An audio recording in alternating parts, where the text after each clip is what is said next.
এটা shoulder pad. এই জিনিসটা এটা মিডিল করে টেনে এটা গাড়ির সাথে দিতে হবে। এটা গাড়ির সাথে যে সময় দিব সেই সময় ব্লেজারের মোড়াটা অনেক ভালো হয়। এটার এই জায়গার থেকে হাফ ইঞ্চি করে কেটে নিতে হবে। হাফ ইঞ্চি করে এটা কেটে নিতে হবে। আর এই জায়গায় এসে কাটতে হবে না, এই জায়গার থেকে হাফ ইঞ্চি অ্যাঙ্গেল করে দিতে হবে। আর এই সাইড দিয়ে হালকা কেটে নিতে হবে। কাটার পরে এর ভিতরে থাকবে এরকম করে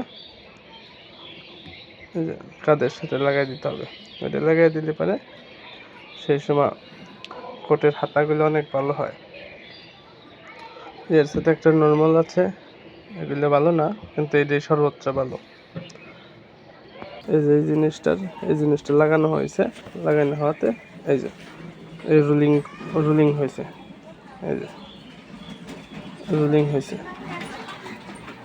যদি ওই জিনিসটা যদি না লাগাইতাম তাহলে এই রুলিংটা হইতো না। এই যে কত সুন্দর হাতার রুলিং হয়েছে।